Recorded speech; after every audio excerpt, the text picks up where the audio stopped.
Warning!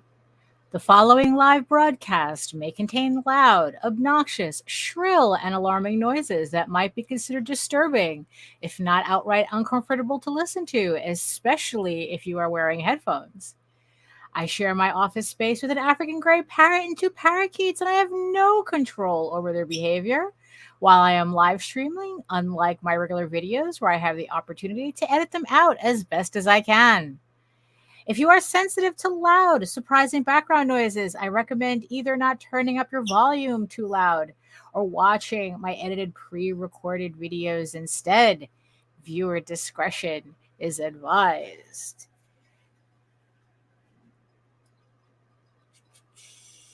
There we go.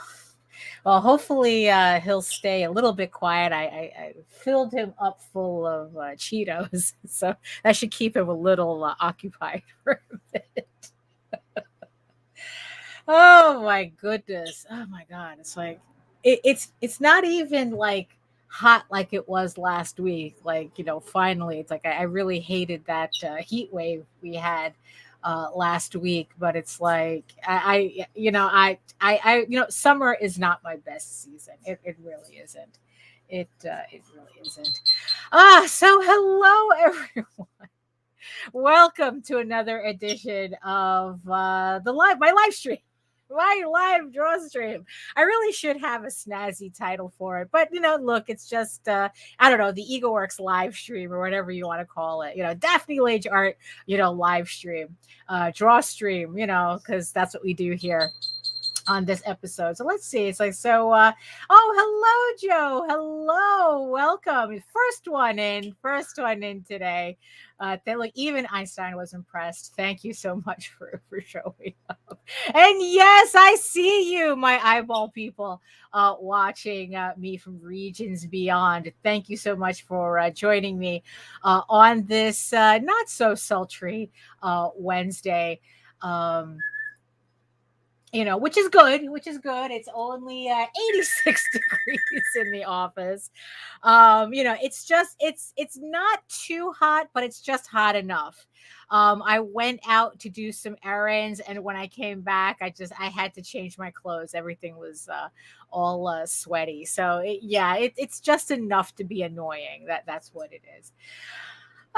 So we got a lot going on today. I got a lot of work to do. So let's get this party started. So hello, everyone. My name is Daphne Lage, and I'm a cartoonist, illustrator, and comic book artist from New York. I have been self-publishing comics since 1992, and you know what that means. You really want to know my process? Absolutely. Usually starts with a holla and ends with a creamsicle. And then if there's time in between, Thundercats. Ho! And I am known for the furry fantasy adventure Tall Tales, which thank you so much for everybody who supported the last campaign for Tall Tales for the full color, or so I thought, trade paperback.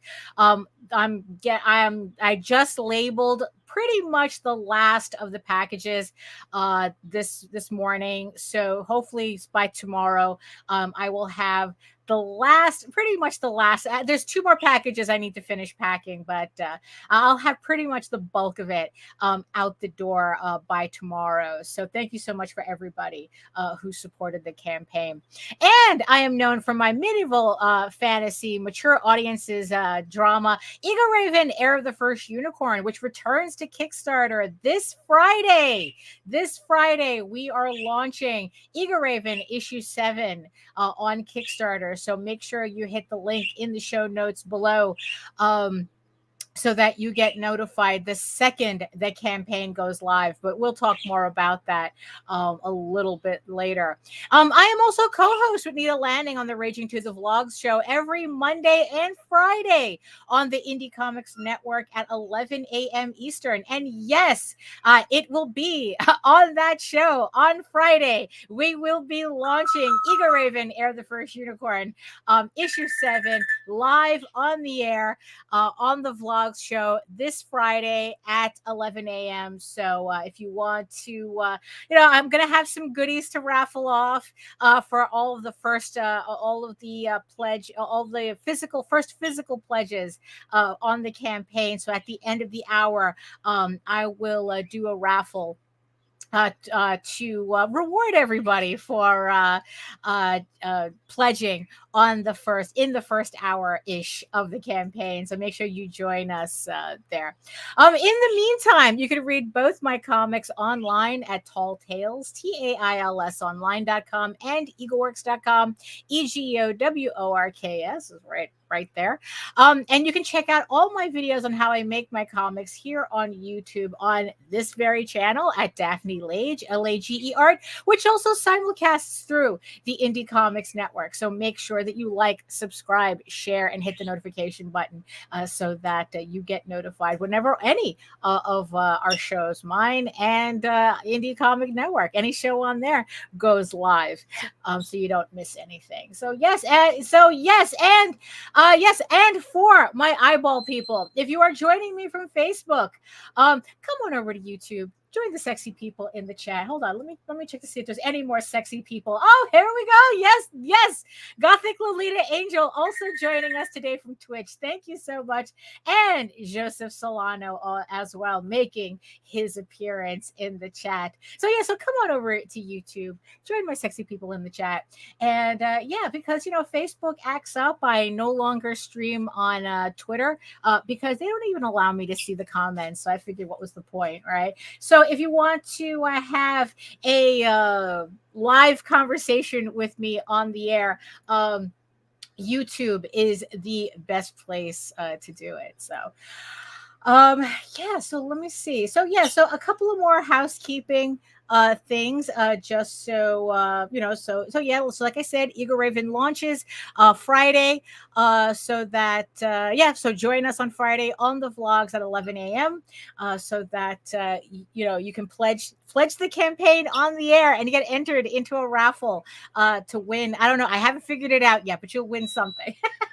And speaking of campaigns, remember that we have a coupon code for your next Gemini mailer order. If you have campaigns you have to ship out, or maybe you just need to buy bags and boards to get your I know it's disorganized because we all have it, your very disorganized comic book collection in order.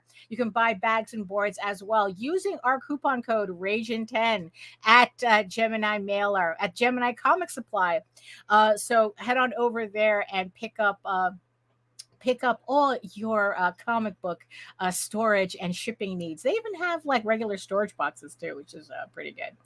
Also, remember, I will be at Baltimore Comic-Con September 8th through the 10th, 2023, of course. So in like pretty much about like in a month, a little over a month, I will be at Baltimore Comic-Con. I will be in the Artist Alley, where I will have all the latest issues of EGORAVEN and Tall Tales, and also some of the last of my very rare furry sketchbooks that you can pick up. Once those sketchbooks are gone, they are gone. I'm not looking to reprint anything. So if you wanted to pick up a couple of my furry sketchbooks, or even my fan art sketchbook, come on over to Baltimore Comic-Con if you're hang out at the table. We'll have a good time there. Also, a couple of campaigns coming up. JD Calderon, the writer of Tall Tales, he also has the Oswald Chronicles, the next chapter of the Oswald Chronicles, on pre-launch on Kickstarter right now. All the links are in the show notes below. This is for the next chapter, The Light That Attracts. I am pretty sure it's a 4-issue miniseries. So that's also on Kickstarter as well. And speaking of JD, because he cannot be stopped, him and C. Michael Lanning, they have joined forces to create a brand new comic that is also on pre-launch as well, Magi's Grace. It is a urban fantasy about a sorceress and her hired muscle, who are pretty much monster hunters for hire. So so that's on Kickstarter as well. That should be launching sometime at the end of August. So if you want to make sure you don't miss that, again, links are in the show notes below. This is a 4-issue miniseries as well. So so it's so 4 issues for you to collect, including some really cool variant covers as well. And not last but not least, Sky of Thorns, Krista Crawford's 3-volume fantasy romance series will be launching September 25th. It is a romance novel in the style of The Last Unicorn, and like the similar vein, except with a lot more romance and a lot more intrigue. Not that The Last Unicorn didn't have that stuff, but but not only that, it will be launching at the same time with the next EGORAVEN campaign, The Unicorn King's Daughter, also known as Medieval Unicorn Viking Slut. They were both campaigns will be launching together on September 25th, because there will be a special print for everybody who supports both The Unicorn King's Daughter and Sky of Thorns, both those campaigns at the same time. So make sure you keep an eye out for that. This is also in pre-launch as well. So so all the links are in the show notes. So I think that's pretty much that's pretty much it for housekeeping. So like I said, there's a lot going on. I mean, it's like I do have Baltimore Comic-Con coming up, and it's like, not only do I have, here at the beginning of August, Jesus, already the beginning of August, trying to finish up all my books for the rest of the year and then some. So Baltimore Comic-Con is coming up, and I have been preparing for that. That one's going to be a strange one for me, because it's like it's pretty much a solo show for me. JD can't make it out to this convention, so so pretty much it's going to be me and pretty much mostly my sister, who's going to be like a helper, who's going to be a helper for the weekend. So it's not like I'm going to be completely by myself, but pretty much I'm going to be running the booth by myself. So I've been watching a lot of Artist Alley videos, trying to hype myself up for the convention, and it seems to be working. It seems to be working, because it's like, I'm actually kind of excited about going to Baltimore Comic-Con, although I'm probably not going to be as excited as I'm in the process of going there, because it's like, it's all the packing and the setup and whatnot. There's always a part of the process that I don't like, regardless of any excitement I might have. So I've been watching a lot of Artist Alley videos, trying to get a lot of good ideas for how to set up my table, and trying very, very hard not to kind of like latch on to every good idea that I see on a video. It's one thing. It's like because my number one rule for this convention is that I didn't want to buy anything. I didn't want to take any expenditures, real, like major expenditures, for this convention.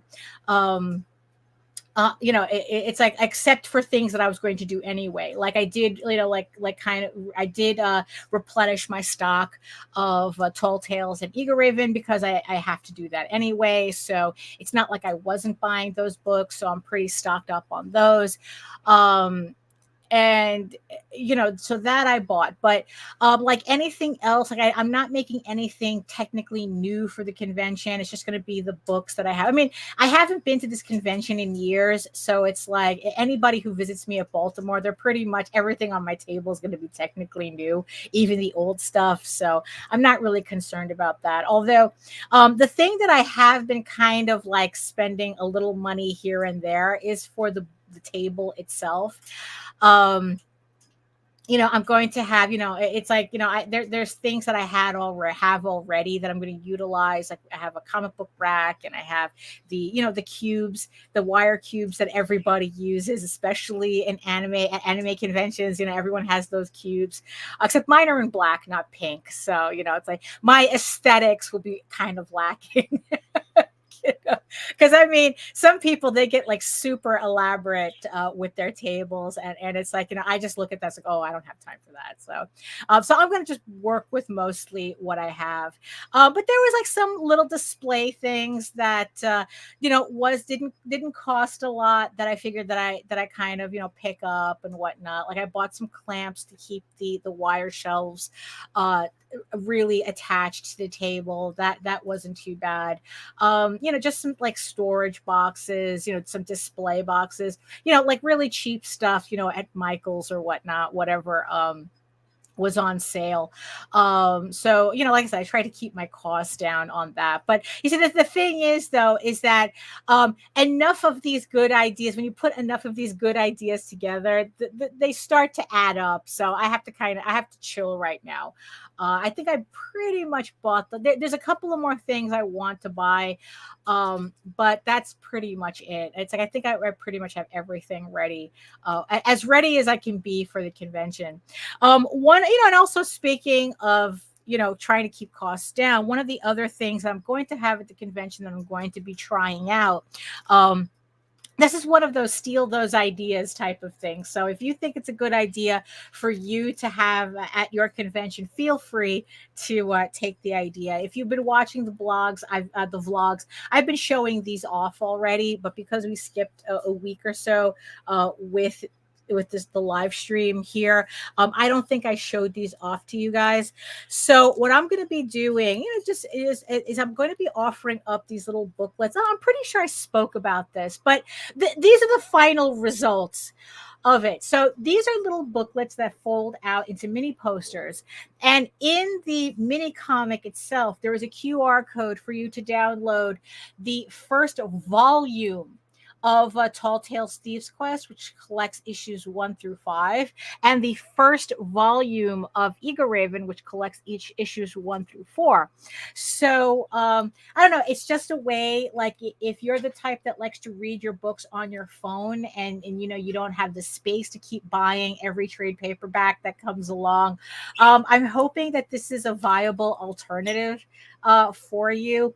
Like I said, it's like, it's like there's a QR code on the inside to just download straight on the book straight onto your phone, and you're good to go. And like I said, you get like a little souvenir that folds out into a mini poster.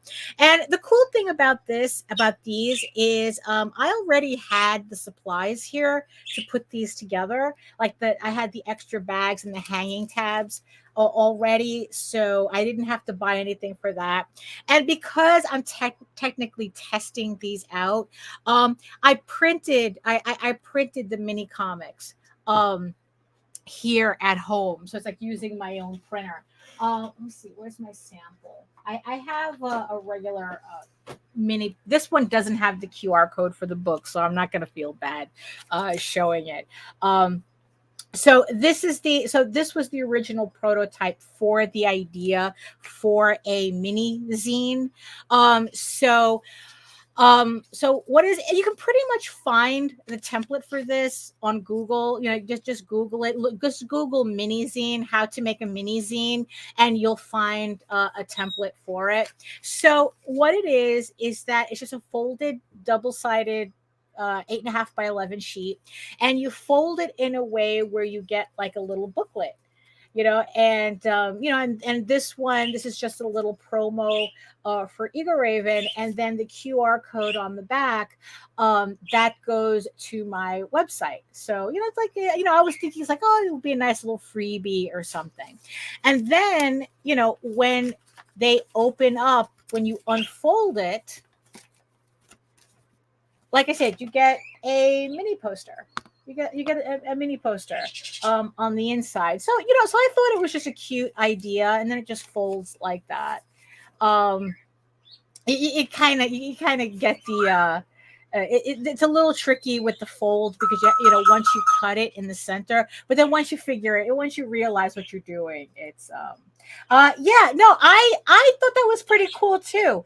So if you're at an anime convention or something, like I said, this is really, I mean, for me, it was really cheap to make. Like I said, I just printed it out on my printer, and I cut it, trimmed it down, And yeah, it's like, you just, because look at that. It's like the perfect size. You get to show some artwork in it. I've seen people do actual comics this size.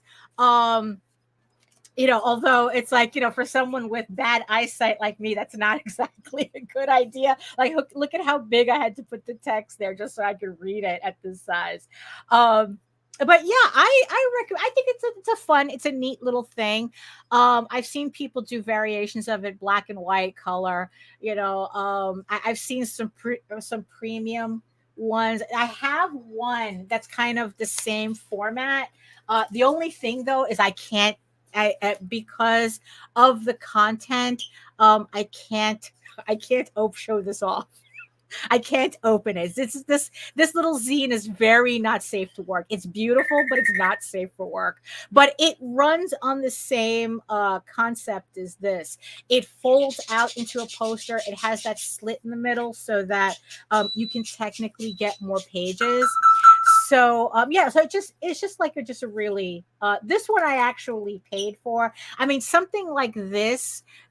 I mean, I would think that's like, you either give away or it's like it's like, oh, it's $1 or something.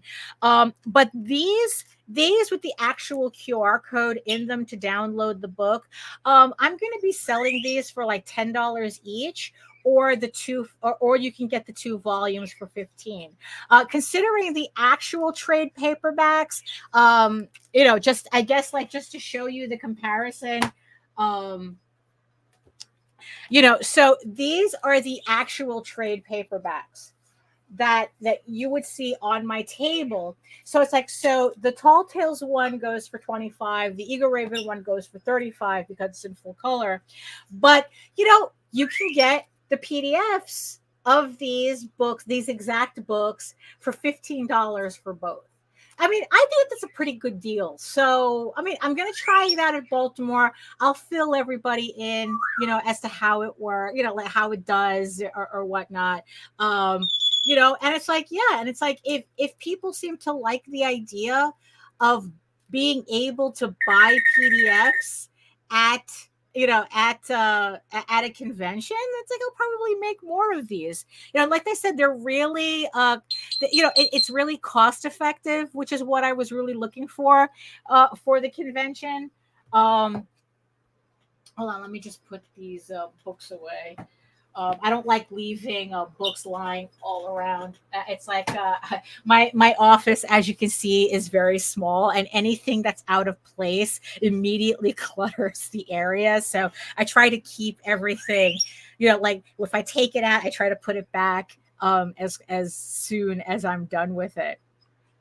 So yeah, so that was so that's kind of like the big experiment for Baltimore. Like I said, steal this idea if you think it's something that would work for you.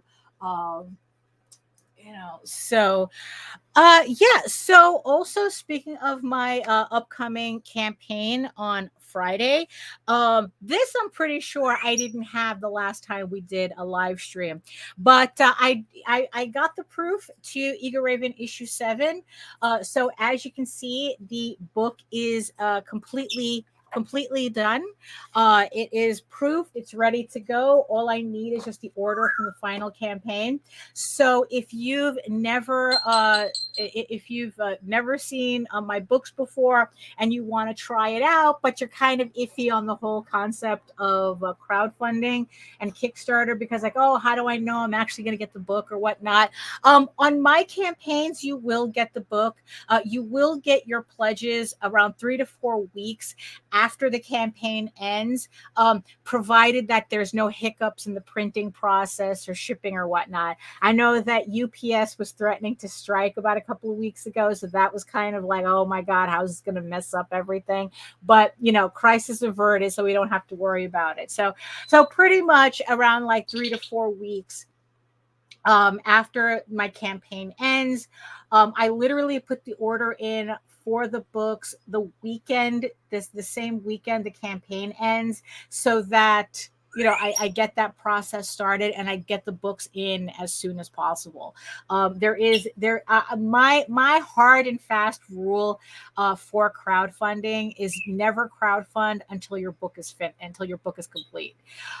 Because look, crowdfunding is stressful enough as is. You do not want to run a crowdfunder and be in the middle of the process of making that book, in the middle of crowdfunding. You don't do that to yourself. If you're thinking of crowdfunding, you please do yourself the favor and at least have your book 90% done before you crowdfund. Because like I said, it's stressful enough without you having to worry about whether you're going to finish your book on time. And that's a hill I will die on, to tell you the truth. I have fought people over this idea, and I'm sorry, not sorry. It's like if I know for a fact honestly, from this, I have like pretty much, like, if I know your book is not done and you're crowdfunding, I'm not supporting the crowdfunder. I'm not supporting your campaign. That's really that's really the long and the short of it. It's like, I'm not somebody who wants to wait 3 years for a book. It's like, I just recently got a book that I literally waited 3 years for, and whatever enthusiasm I had for that book was long gone by the time I got it. It's like, I got the package and I just gave it straight to Jose, and it was lucky that he took it, because I was ready to put that thing directly into the recycling. It's like, you know what, you missed your chance. And you know what, and here's the thing too. You cannot build a proper audience once every 3 years. Like, even putting out an issue once a year, you do not really build an audience that way. Now here's the trick. Here's the thing though, because it's like, I know that because in the past, what we used to do is that technically we would kind of put out a book a year. We would use San Diego Comic-Con as kind of like a focus for putting out new books. But the thing is, though, is that during the year, the idea is that you're building your audience. You're still building your audience on your books, so that by the time you do, like, you do get to San Diego or whatever or whatever, you put out that book, then it's the event. You're building up to that event. What I usually see on crowdfunders is that people just put their book up, and it's like, we've never heard of them before or whatnot. They put their book up and they think that, oh, I'm just going to dump a book on Kickstarter, collect my money, and put the book out whenever. And it's like, no, that's not how it works, especially if you're going to put out a longer series. Like, EGORAVEN is 15 issues. I started putting out the series in January 2021. And already I'm up to and already we're at issue 7. It's at issue 7. I have 1 trade paperback, collected trade paperback. It's like, I'm really making it a point to build that, to build the series as quickly as I can. But also to keep the momentum consistent, so that whatever enthusiasm your audience has for your book, you keep stoking that fire, because they know that you're at least putting out the book quarterly. So that's kind of like how I try to do. I try to put out a book at least quarterly, every other month at most, if I can. Usually it alternates between EGORAVEN and Tall Tales, but it's always the same. The book is done.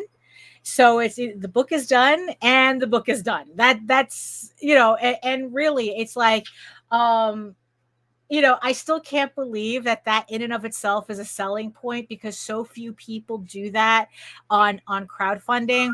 But you know what? Screw it. If I'm going to be an outlier, then that's what it is. It's like, you know what? No, you actually get when you buy a book from me, you actually get it in a reasonable amount of time. So yeah. So speaking of getting books finished for a campaign. So what we have on the table right now, well, technically on the Cintiq right now, is I am working on the campaign, The Unicorn King's Daughter, which launches at the end of September, September 25th. If you saw the little promos that I did, it's a simultaneous release with Sky of Thorns, with the novel series. So so yeah, so of course now that oh, hey, hello, friend, hello, welcome. um so um so now that it's August, I now have to concentrate on getting this book completed. Thankfully, it's the equivalent. The project is the equivalent of like a short issue, because it's like, what is it? So no, it's not. No, it's the equivalent of an issue, because it's 16. The main the Unicorn King's Daughter is 16 pages.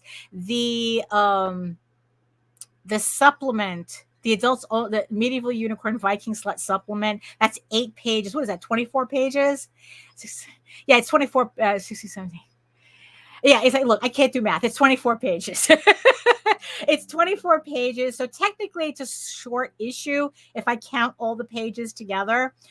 So the idea is to get these books done before the end, by the end of August, so that I can go back to finishing issue 8 of EGORAVEN. Well, actually, I want to finish EGORAVEN issue 8 this month as well. So, which I have 8 pages of that. So technically, if I count all those pages together, I am doing one full issue. I am doing the equivalent of one full issue this month. So I think I can do it. I think so. I think I can do it. So yeah, so for those of you keeping count, I am almost complete with EGORAVEN issue 8. With issue 8, I have 8 pages left officially to complete that. Actually, it's if we really want to do, if we really want to be semantic about it, it's 7 pages in one panel. That's how much I have left on EGORAVEN issue 8, because I want to that's the cover. That's one of the variant covers, Efrain, to EGORAVEN issue 7. So that's going to be available on the campaign that's going to launch on Friday. I have 3 variant. Oh, I have 3 variant covers, technically. This is the other one. This one's from Jaden Lanning. That's her variant cover. And then I have the main cover.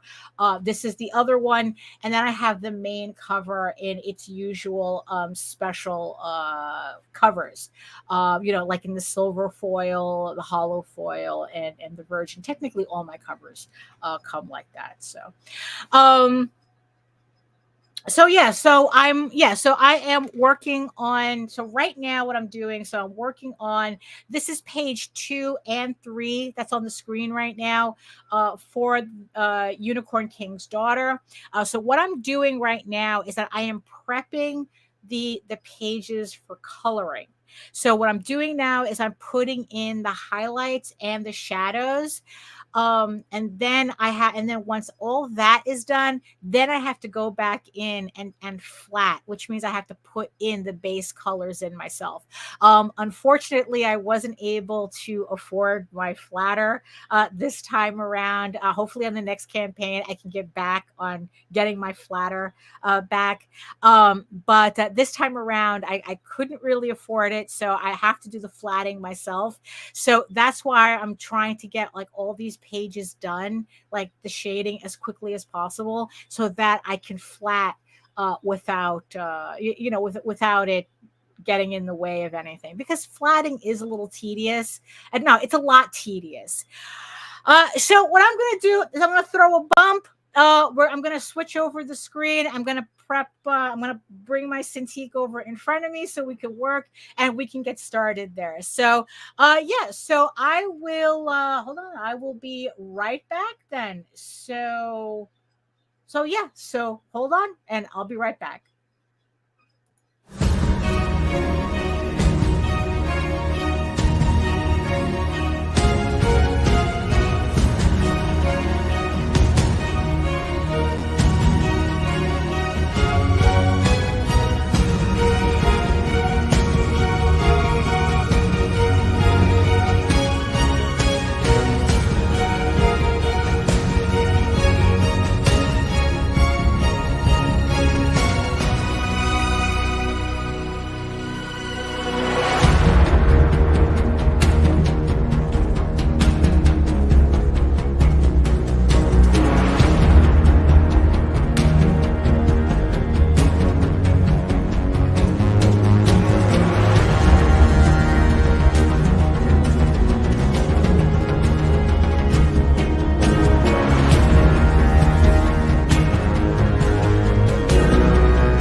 We are the only show for independents all around, giving you a platform to spread your word all over town. Catch the Craze is the place to promote to your fans with the dream of Medina and Sam the Crazy Man.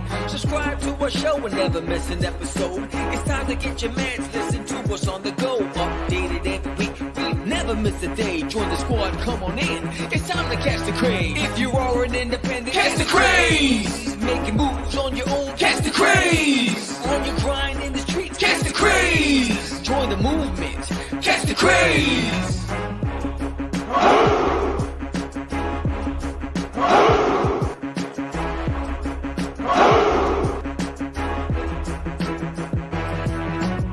Yeah, George, we did it again. Come on now. You know you want to do it. Catch the craze.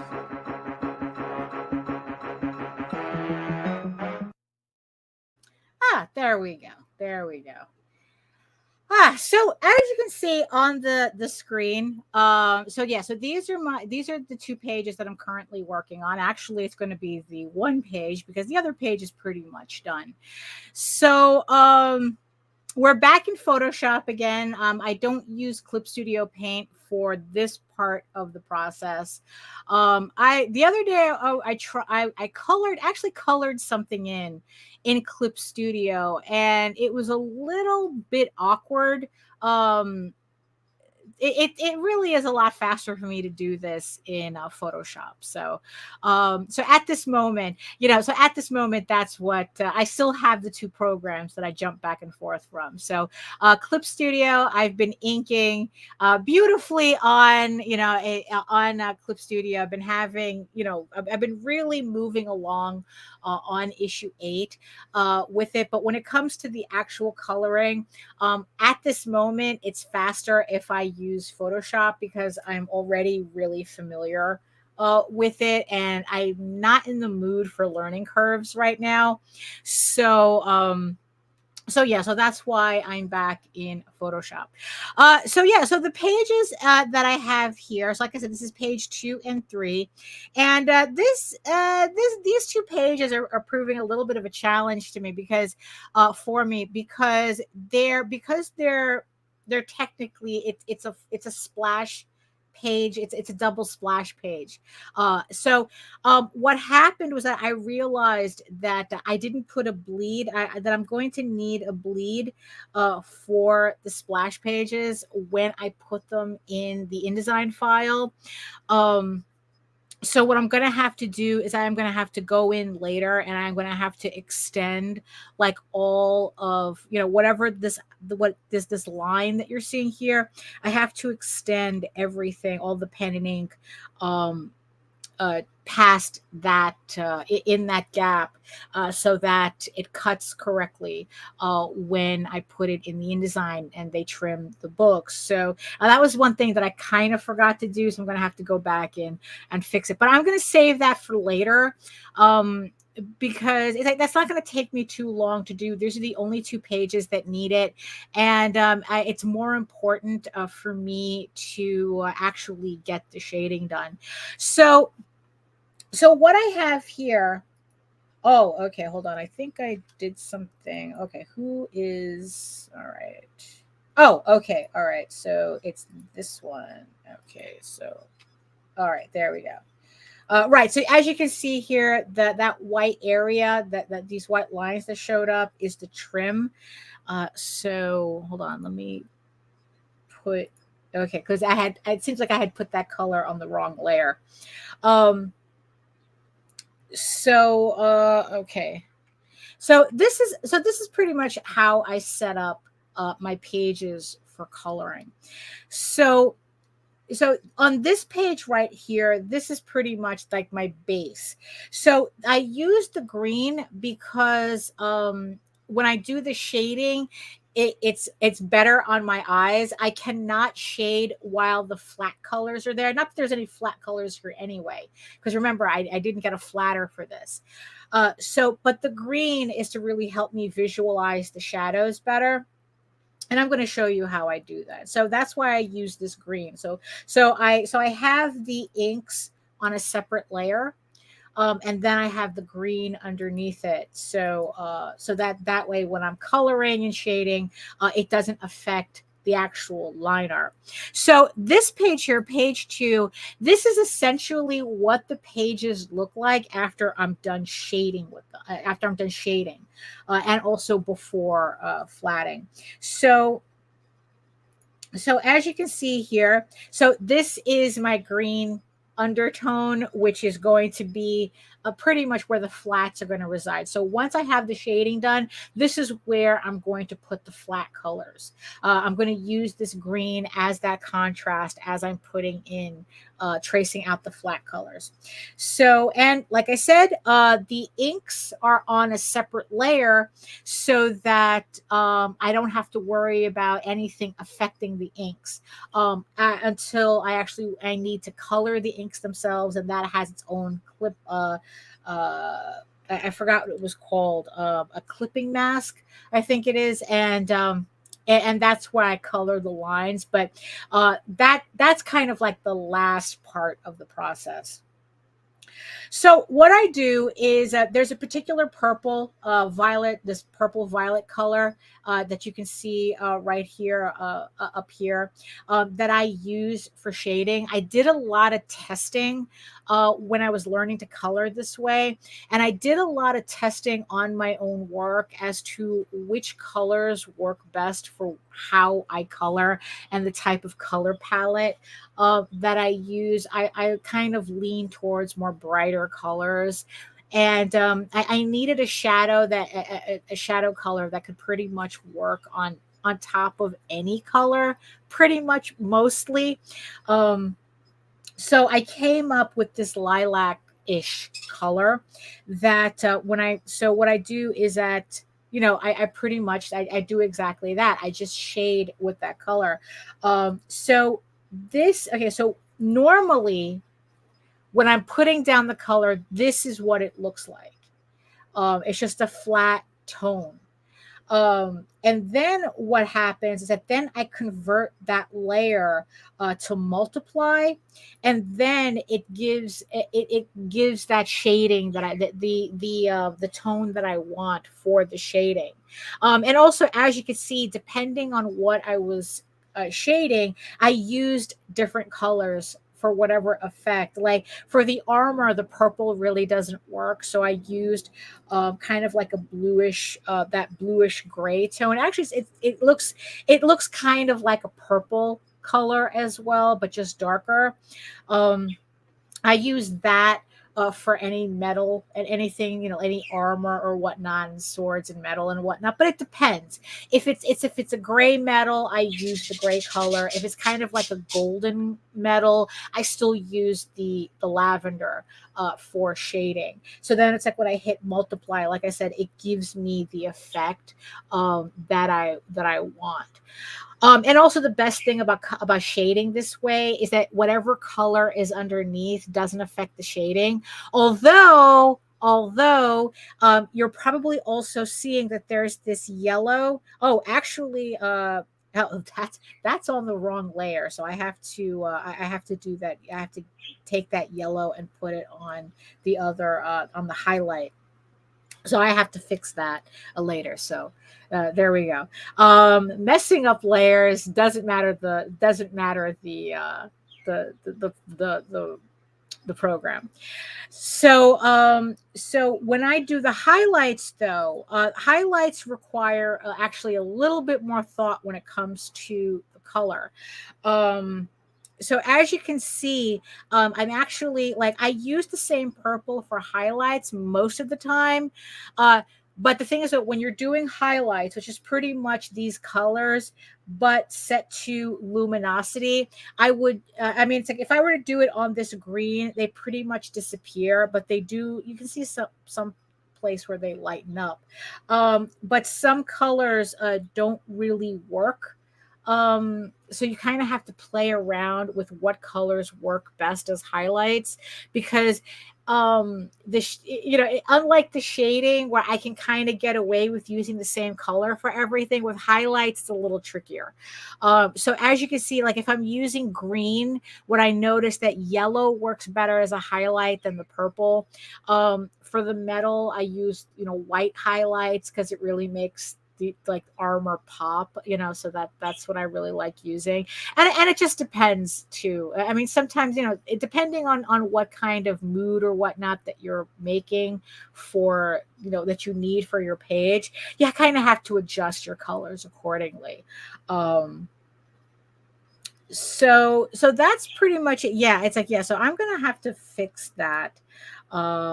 Actually, you know what? So I'm gonna do that. So what I'm gonna do is I'm going to put my tabs back in place. And because I want to get, yeah, this yellow was not supposed to be here. Let me see. No, I think, let me see how far the history goes. Let me see.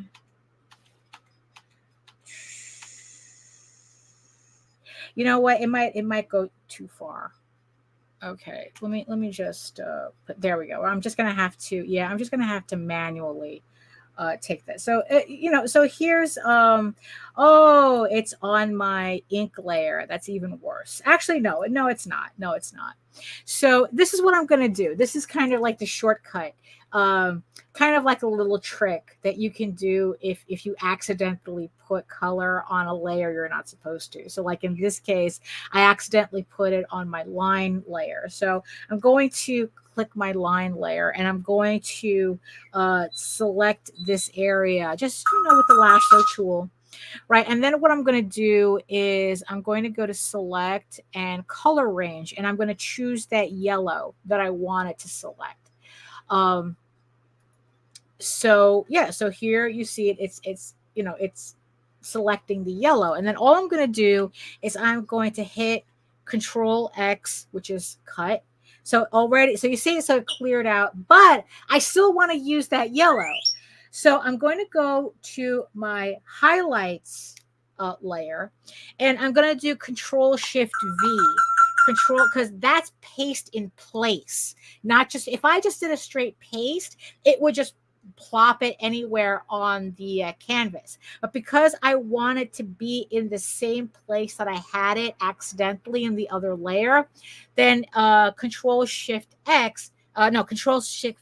V pastes it in the exact same place that you cut it from. So now I'm just going to I am just going to merge my layers. So now my highlights are in the right place. There, you see, okay, so it wasn't as bad as I thought it was. So yeah, so when I'm done with the shading and the highlights, this is what the page looks like before I go in and do flats. And then so when I go do that, it doesn't matter what color I use, the shading is going to be pretty much correct for whatever color. And if I decide to change my mind on a color, it doesn't affect the shading.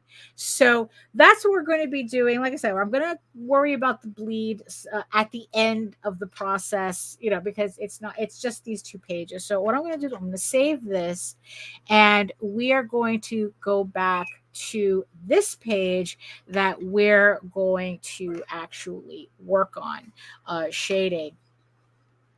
So, okay, so I want to make sure that I'm on my shadow layer, and I want to make sure that it's on multiply.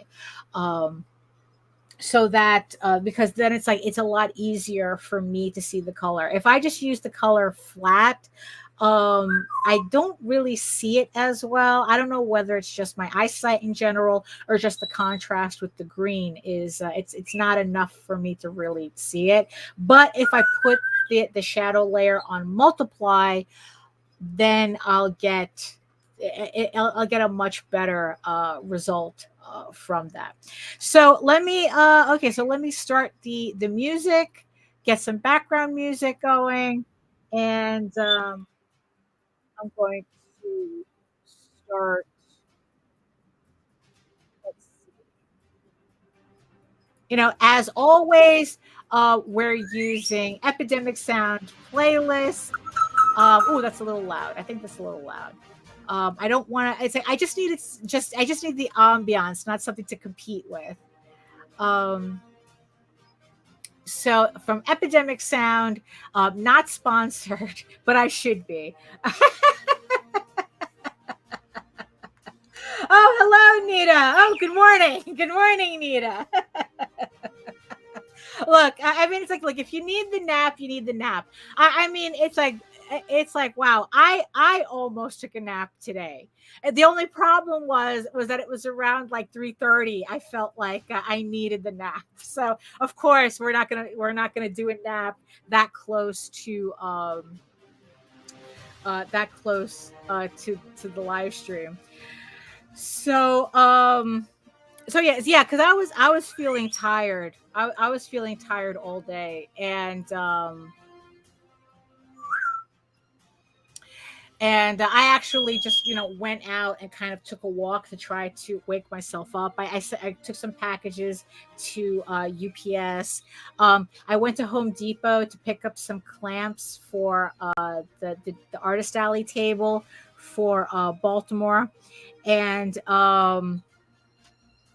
and I went to Michael's again for a couple of more things. But I think it kind of woke me up. Maybe not as much as I would have liked, but oh yeah, I've done that. She said I set a timer for 20 minutes and 4 hours later. 4 hours later. Yes, that's exactly how that happens sometimes. I mean, look, you really needed the nap. What, it's like that's just what it was, Sometimes you just gotta sleep.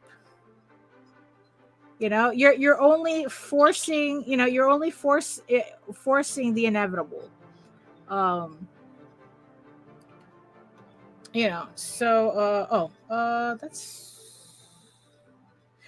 Okay, it's on the wrong. It's supposed to be on multiply. There we go. So that's what I want. Okay, so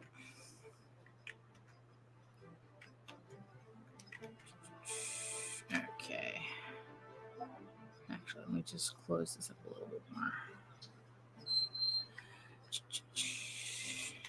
There we go.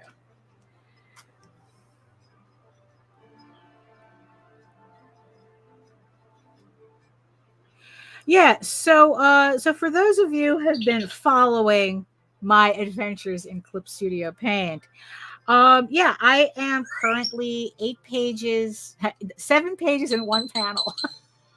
7 pages in one panel left on EGORAVEN issue 8. And it's been an interesting experiment, that's for sure. I mean, I do have to admit, like inking in Clip Studio has been dare I say, a game changer for me when it comes to comics. I mean, still had a bit of a procrastination problem, but only because I had a lot of work to do to catch up on. It's not the same type of procrastination that I had if I were doing actual pages. If I was doing physical pages, honestly, if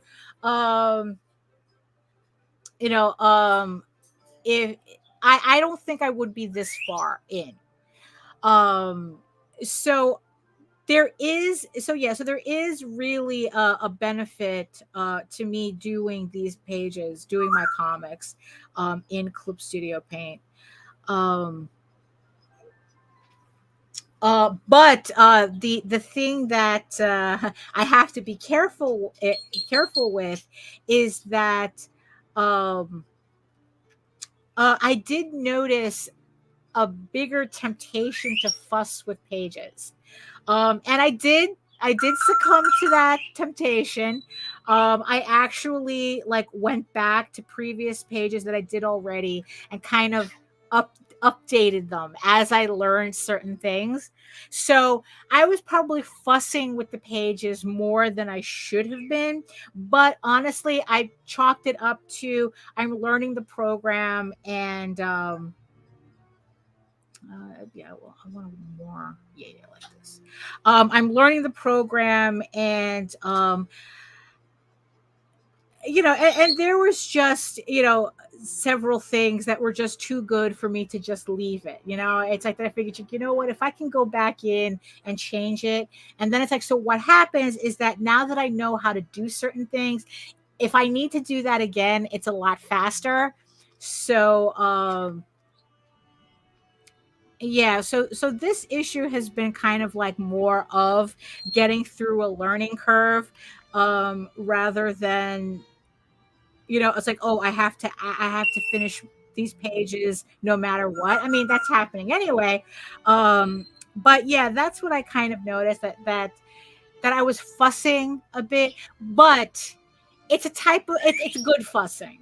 Like I said, it was good fussing. So I don't regret the changes that I made. I think that it makes the pages look better.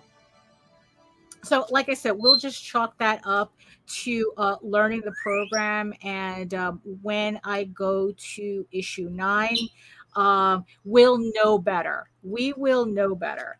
um what I really liked about so far about also working digitally is that, like, yeah, like there were some panels that I was able to ink straight without having, to change any of the layouts or whatever, that I had pre-drawn already. But what I liked is that when I felt like I needed, like, to kind of like tighten up the pencils more, because I wasn't really confident with the sketch layout that I was working on top of. All I had to do was change the pencil, and change it to the pen to the pencil, and just sketch out what I want, like in the same breath. Um Again, it would have been more of a process if I was working traditionally. Um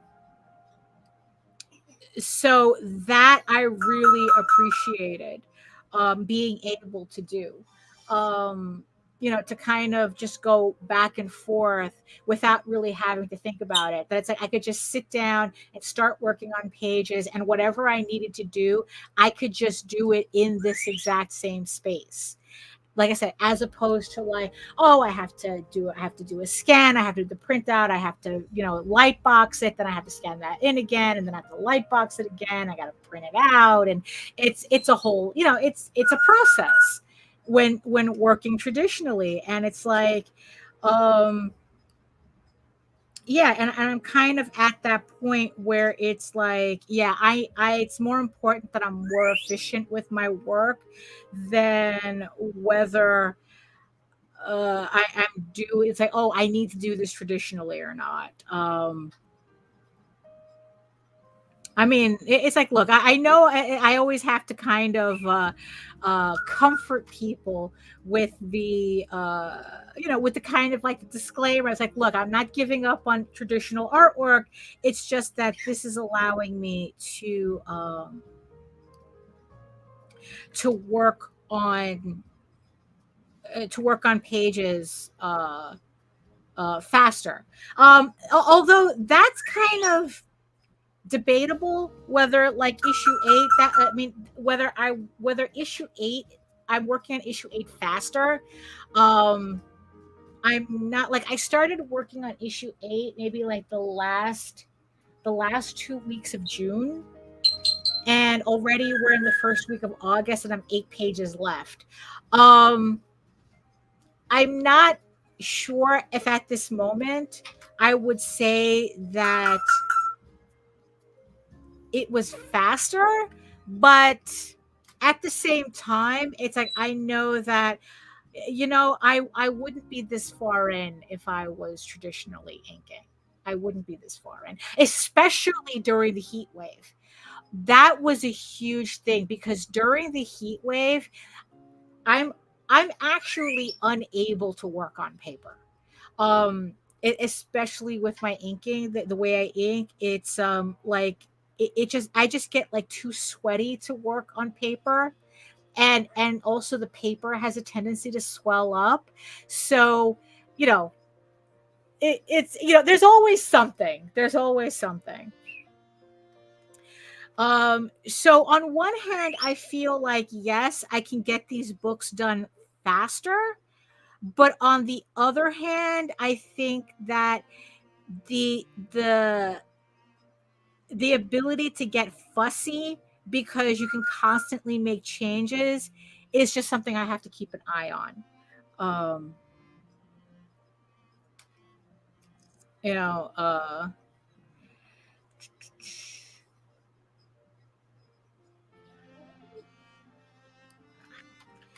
you know. What's funny is probably the one thing, you know, the one thing that I'm not looking forward to at the end of this book when I have all the flats down and whatnot is all the little detail work that I'm going to have to do because Loki has all these tattoos and I already have pre-made files for all the tattoos, which, you know, I just need to drop them in, but it's having to drop them in on practically every panel and adjusting everything. That's the one part I'm kind of not looking forward to on this project is all those details and to remember his freckles. I'm always forgetting his freckles. You know, even in wolf form, he has freckles. So, you know, it's the little details, but it's you know, the devil's in the details. You know, it's like it really comes together once once those are put in. But you know what? That's for future me to worry about. Right now, I'm just worried about putting all the shading in right now. You know. And I have to admit, I think one of the biggest surprises of working on the Cintiq as much as I've been lately because of working in Clip Studio Paint is all this time I thought that there was something wrong with my tablet, you know, with the Cintiq. Like I thought there was something wrong with it because I don't know, I always felt like I was like I thought that the nibs were wearing down really quickly. No, it turns out that my screen was just really dirty. And you know, when I went to B&H, they gave me this. Well, they didn't give me. I asked for something to help clean the screen, and they gave me this stuff. And every night after I'm done, it's like I clean the screen, and I swear to God, it makes such a huge difference. Like I didn't realize like how grimy the screen can get if you don't clean it. Like it never occurred to me. You know, it never occurred to me that that would be something for me to have to keep an eye out for. But once I clean it, oh, the pen goes on so smooth. It's so smooth, you know, and it's just, yeah, it's just so much nicer. I don't feel like I'm scratching the the screen, which is what you know, which, you know, because it's like just this morning, well actually just before the show, because I was working and I started hearing the nib scratching and I go, oh, let me clean the screen, and that's all I needed to do was just clean the screen. There's nothing wrong with the nib, it was just a grimy screen, you know. And the funny thing is like I'm not even sure what makes it grimy because, like, you know, I'm always using the glove and it's not like I eat on top of my Cintiq. So I don't know why it gets grimy, but it just does. So I just run with it and clean it and, you know, and call it a day. So yeah, oh, that's looking nice. That's looking nice. I like that. You know, so also the benefit of having the shading and the highlights on different layers is that, like, one of the projects that's probably I'm gonna, you know, like I'm gonna be working on, you know, a lot sooner, you know, than you know than I thought I was that I want to do I want to take like EGORAVEN and Tall Tales, and I want to convert them to manga size. Um, Whatever the standard manga size is. So I want to convert it down to that size, and I want to convert like all the interiors to grayscale. I mean, with Tall Tales, that's not going to be a problem. I just have to tone a couple of things to kind of like get that manga page aesthetic for like the background or something. You know, nothing too complicated. But for EGORAVEN, because it's in color, I have to convert everything into black and white. And what I was playing around with was taking this shadow layer and converting it to dots, to kind of like that zipatone style, the to tones, I forgot what they're called. And it's really easy to do with the shadow layer because it's all automatic. It's just like, the shading's right there, converts it, and that's it. Now, of course, I don't get the variation of tones that you see in a lot of manga. But that's not something I'm planning on doing for the book. It's like, I'm not going to kind of like do the book again. Just to get, just to kind of like imitate. So it's kind of like, I'm going to do kind of like just enough. And then it's like, see if that's, that's kind of like, if that kind of that format gains traction. Because what I want to do is I want to add, if I'm able to get into anime conventions, I would like to do them again, but only if I have that very specific product. If I have, like an EGORAVEN tankobon on the table, a Tall Tales tankobon on the table. I think that, that would pretty much be like to go to an anime convention with just regular comics. I think I'd be just wasting my time. I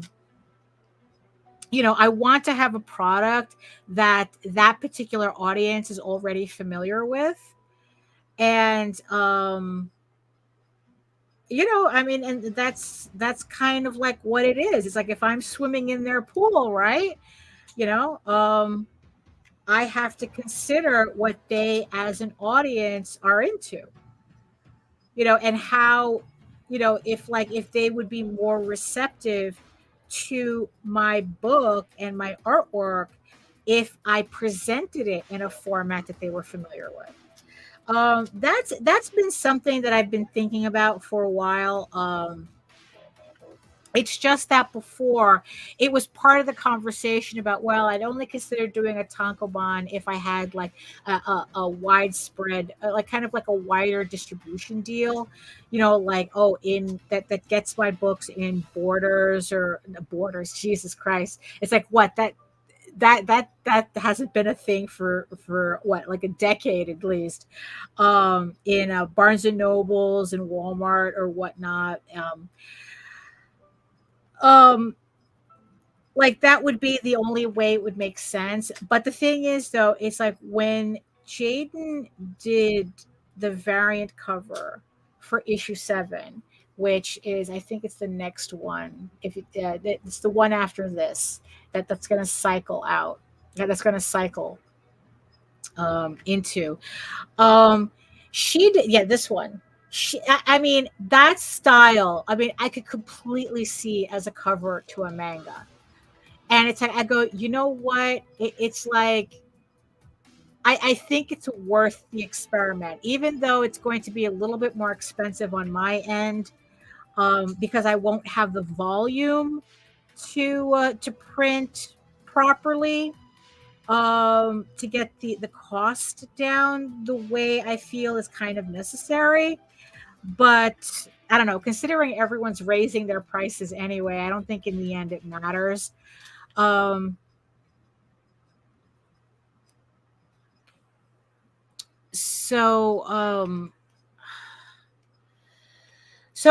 it just, I started looking into some anime conventions, and it's like, you know what, this might be an experiment worth trying, worth pushing through. And then it's like, you know what, it's like, what's the worst that happens, right? It's like, I remember Tyler going, just do it and offer it up on Kickstarter, call it a day. At least it's not the work isn't wasted. It's like, yeah, that's true. And there are people who probably gonna, that they would prefer that um they would prefer that format anyway too. So, maybe it's just another audience to consider as well. So, um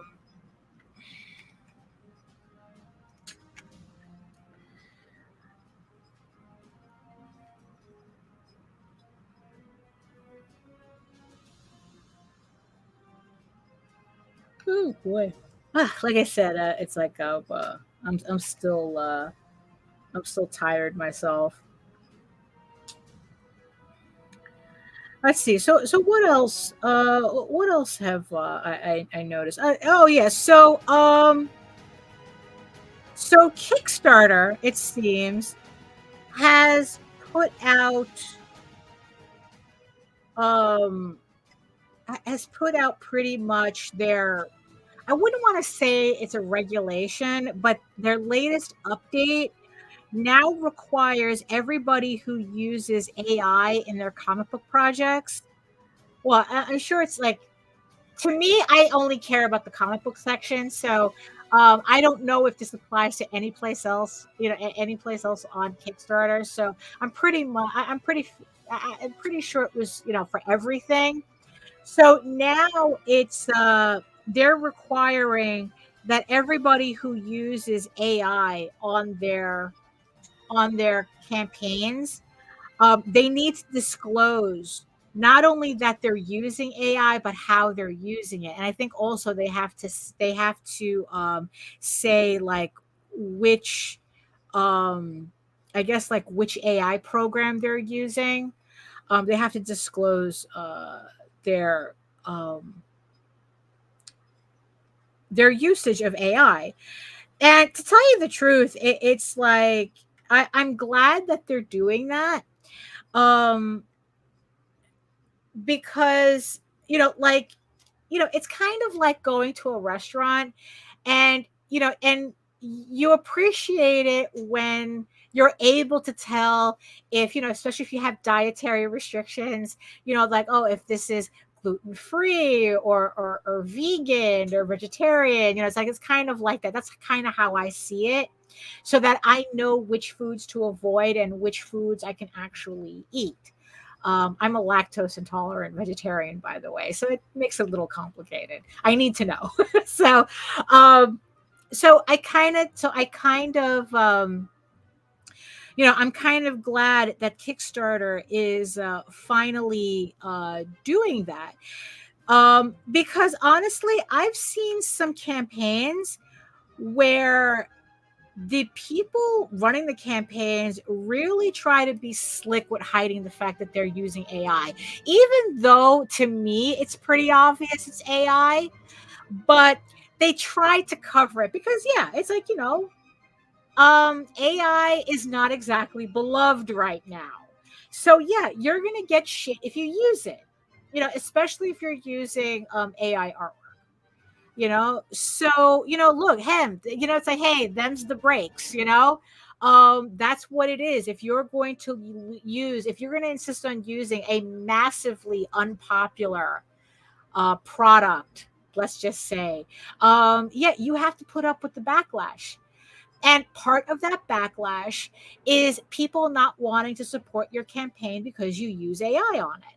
I mean, that's just what it is. There was a couple of campaigns that I saw where not only where like there was one particular campaign. It was actually a novel campaign. Um, it was supposed to be romance, fantasy, or whatnot, and I was like, oh, this is interesting, until the artwork caught my attention. Like I said, like usually, like really quickly, I can tell whether certain pieces of artwork are AI. It's getting harder and harder, I have to admit. Um, but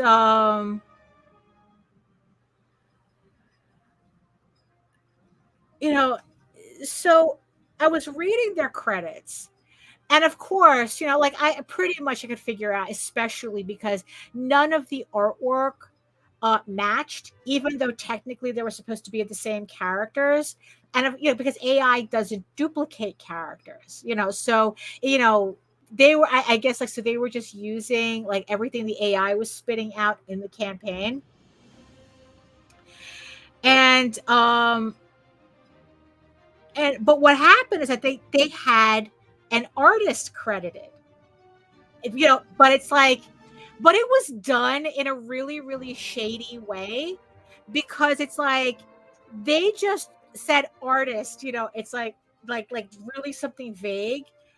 And then when I went to look up the artist, their art looked absolutely nothing like the artwork that they were featuring on the campaign, because I knew it was AI already. But the artist, I mean, her work was so amateurish and so far from what was on the campaign. I mean, it could be she was the prompt jockey that made those, but they didn't credit her as the AI generator person. They didn't credit her as that. They credited her as the artist. And the whole thing was just so shady. And what really like made me go, oh, okay, it's like, I'm done with this campaign. The story itself, the author was a pseudonym. So it wasn't even, it wasn't even like their real name. And the way they wrote about, I guess, like, themselves, I was like going, oh, they used Chat GDP or GTP. Even the novel was AI. So not only was the artwork AI, but I immediately figured, okay, the book itself is AI. Especially when they had just started, like their first novel came out in January and it was already April and they had 4 more books out already. And it's like, oh, AI. The whole project was AI. But, again, nowhere on the campaign does it say that they used AI. You just had to kind of infer, from it, So that was really irritating. It was disappointing because it's like, look, I'm not interested in supporting AI. I'm not interested in whatever garbage an AI was prompted to spit out. I want to read people writing shit, people drawing shit. That's what I want to enjoy. I want real people giving me real stuff. I don't want to read a robot's interpretation of what they think the person putting in prompts wanted to see. So I'm glad that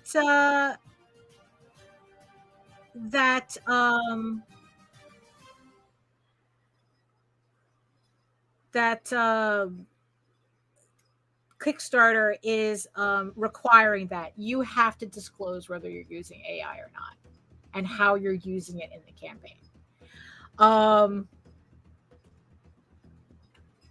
Yeah, it's like, look, yeah, are you going to get backlash? Yeah, sure. Yeah, but that's on you. I mean, it's like, what's going on. Right. And I find it really funny, like these people where it's like they're so proud, and they're so protective, like, oh, AI is the future, blah, blah, blah, whatever, AI artwork, fuck you guys, it's like, I don't never have to pay for an artist again type of thing. I can be an artist too. It's like, 1, fuck you, and no. And 2, no. You're never going to be an artist. If you're just using AI, if you're just putting in,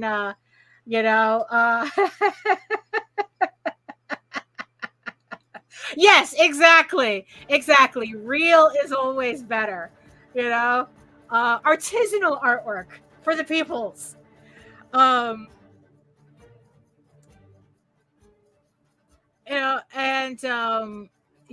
but it's like, hey, you know the shit, you know how people feel about that shit. It's like you want to be proud about using AI, but at the same time, they want to hide that they're using AI. And it's like, no, honeys, you can't. It's not you can't. It's kind of like there was a trend in AI jockeys actually faking photos of themselves painting their artwork. It was so stupid. It's like, it's like you're the guys that are insisting that we have some kind of privilege, you know, because you decided to fuck off, do something else when we made the decision to learn our craft, you know, and now it's like you're upset that people don't think that you're an artiste. It's like, you want to fake it. It's like you want to trick people into thinking. And that's also what I've been saying too, that they want to trick people into hiring them as artists without them knowing that they're AI artists. And it's like, you grimy motherfuckers, at least stand by your bullshit, you know?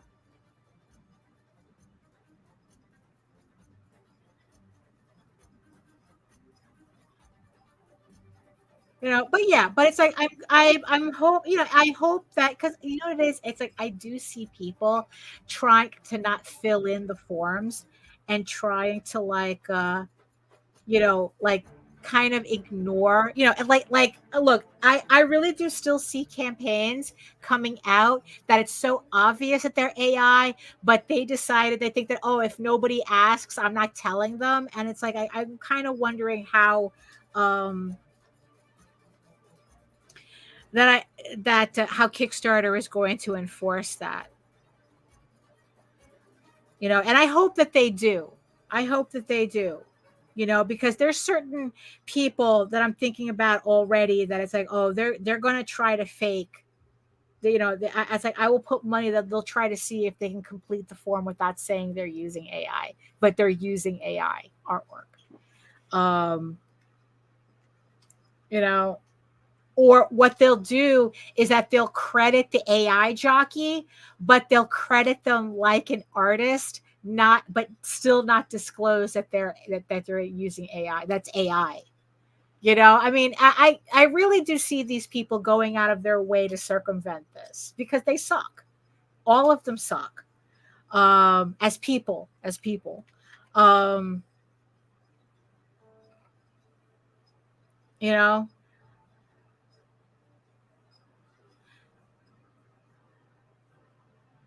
but yeah, so we'll see how that we'll see how that goes.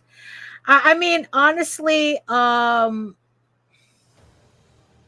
mean, yeah, we'll see how that goes.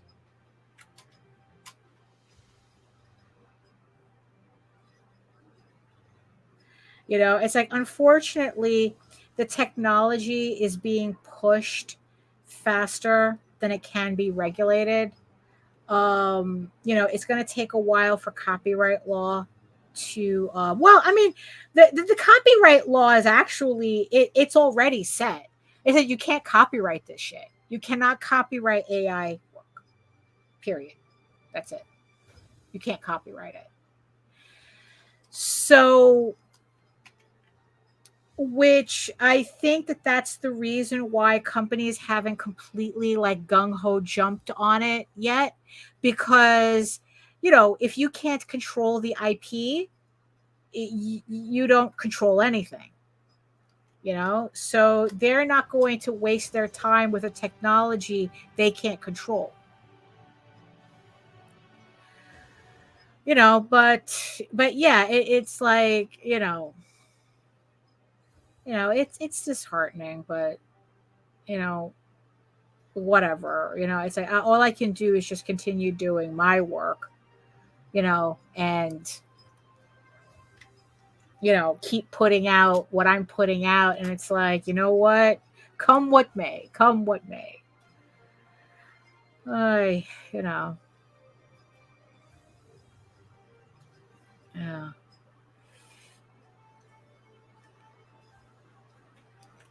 but yeah, but the convention though, yeah, it's like it's really hard to not get carried away. Um, Actually, let me see something here.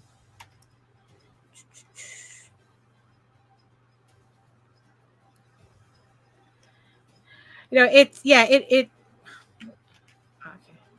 okay. There we go. Yeah, it's really hard to not get carried away in like getting stuff ready for the convention. Um there, because it's like one of the last things I want to get for the table. Um well, to kind of backtrack a bit, right? So like I said, I'm watching all these videos, all these people, mostly. So here's the thing, most of them are I mean, I'm sure it's based on what the algorithm thinks I want to see. Which is when I type in artist alley, I get a lot of anime artist alleys, which is kind of where, I'm getting the idea of, oh, you know what, maybe I should go back to doing anime shows again. And I'm doing Baltimore because my sister lives in Maryland, so she's right there. Like, actually, she lives like 15 minutes away from the convention center, so lucky me. So that's why I'm able to do Baltimore Comic Con. But also, it's like conventions that are also close to her are Katsucon and Otakon.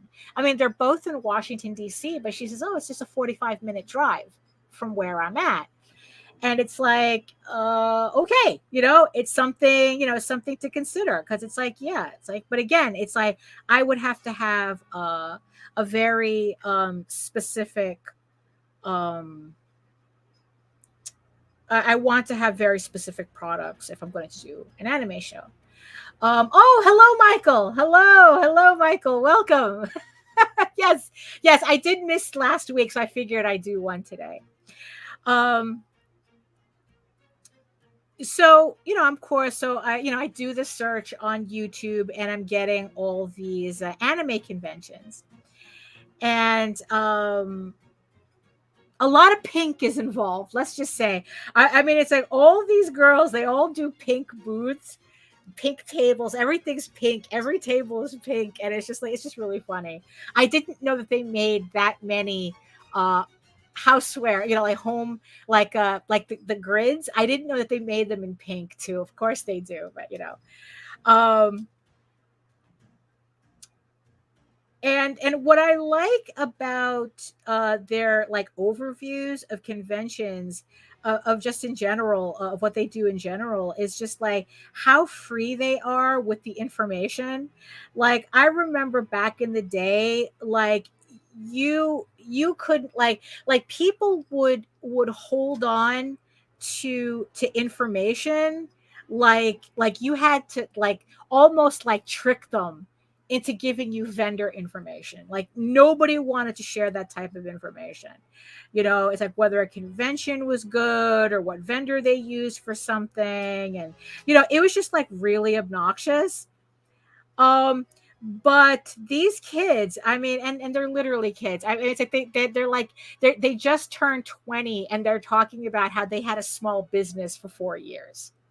I mean, it's like, holy shit, it's like, it's so easy. Have cry cut, and we'll travel. Yeah, no, I was surprised too. They come in a whole bunch of colors, it seems.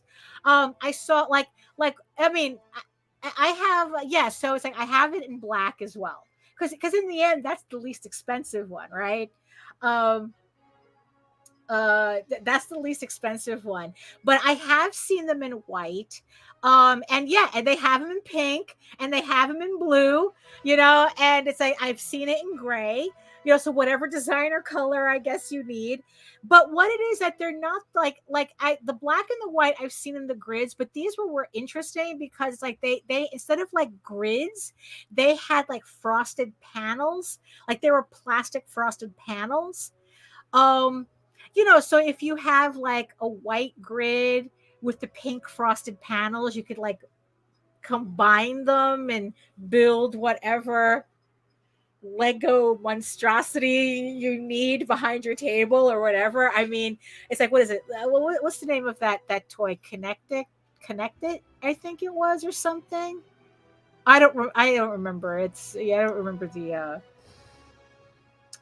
so it's like, yeah, it's like, it seems that you can find like these things in all these different colors depending on what your color scheme is. I mean, I found it funny when one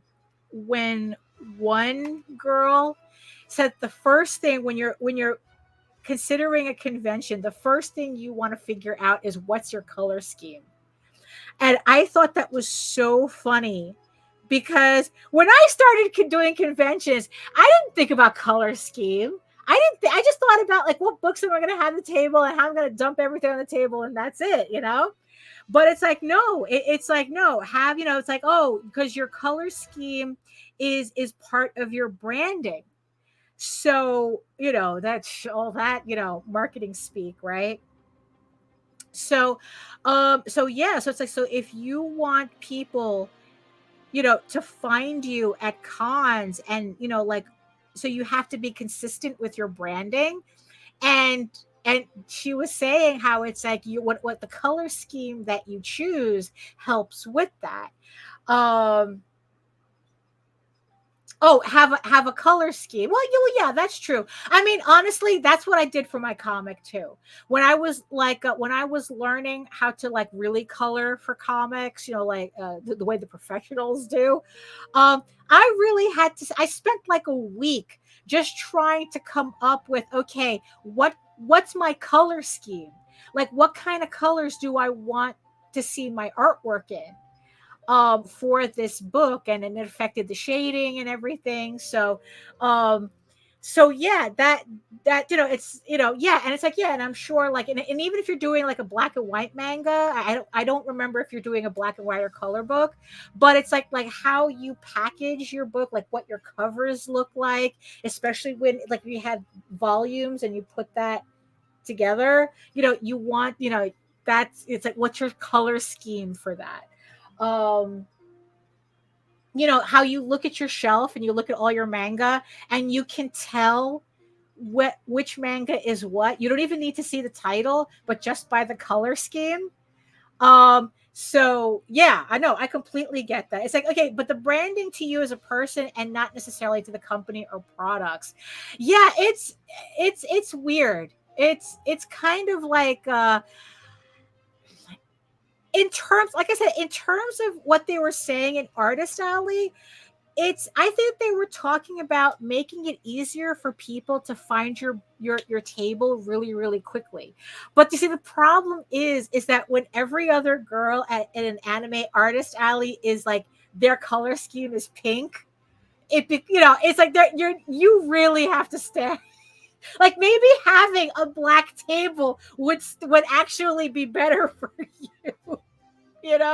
Would be better for you in that sea of pink. So so it's like, yeah, it's so they were saying that especially if you do a lot of conventions, you want people to like recognize you off the bat, when they see your table. I mean, me personally, I think that some of these girls, they take the aesthetics seriously. They take aesthetics incredibly seriously.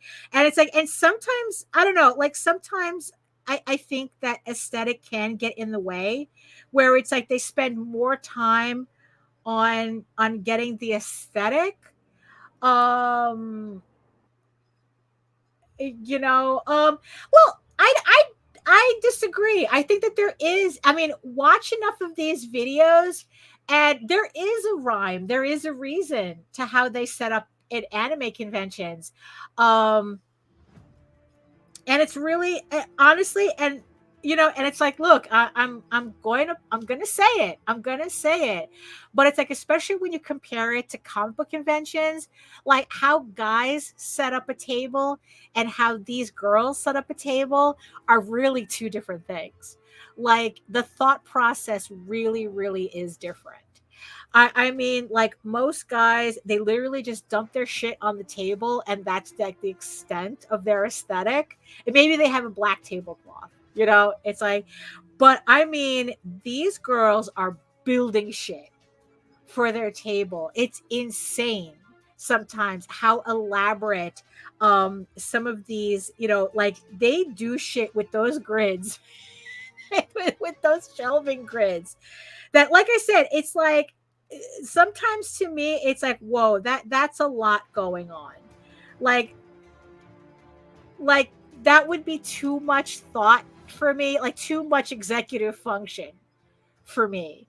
Like what I had, it's like, if like the other day, it's like I was literally dreaming about those the grids and how to set up a grid for the table for Baltimore. That the next morning, that was the first thing I did before anything. I was putting together those and they suck though. Oh my god, they're so I'm always afraid I'm going to break the connectors. I mean, they're awful. It's like I'm surprised that we haven't broken any over the years. And but it's like, once I pretty much figured out the configuration I was going to use for the table, I was like, okay, I'm done. I kind of got like the idea of it. I took a picture of it so I could imitate it at the show. And then it's like, okay, all right, I'm done. Let me take this down, which was a pain to take it down. It's like, I take it down and that's it. It's like, I really don't want to think too much about it. But I mean, like I said, it's like these girls, it's intense. I mean, it's like what they'll do. What they'll do for their booths to stand out, and it's like, it's something. It really is something. Let's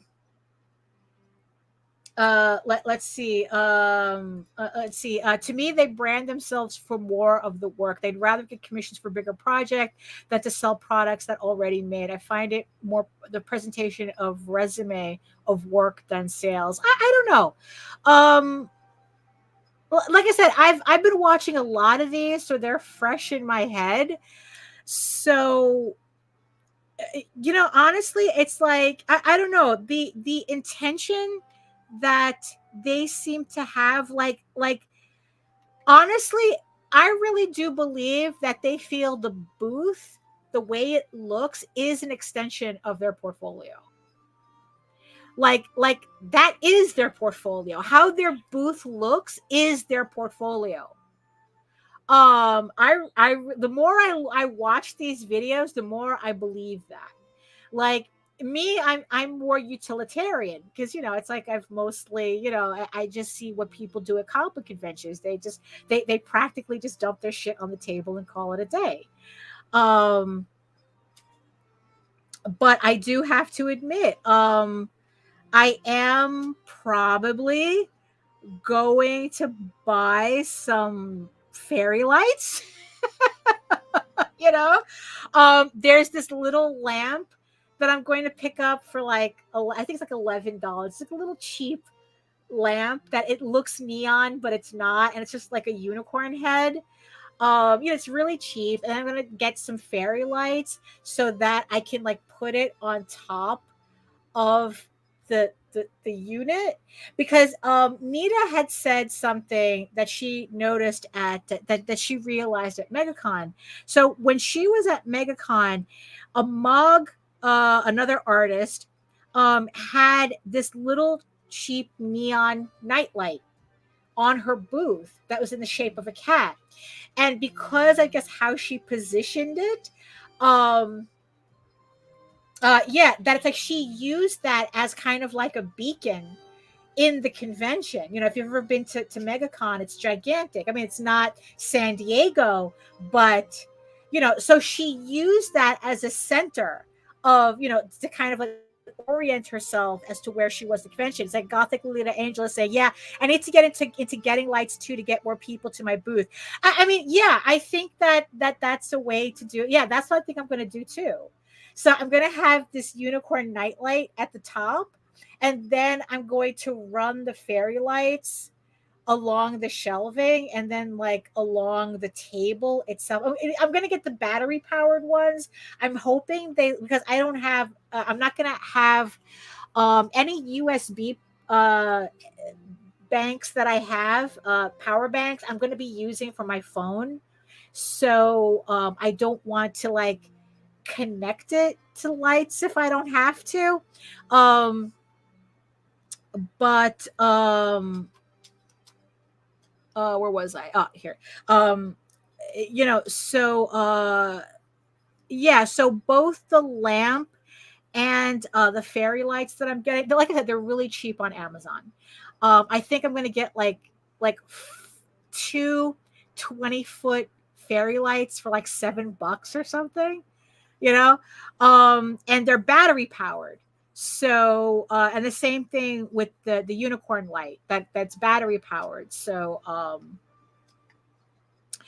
so I don't have to worry about it. I just have to just put it up there and that's it. So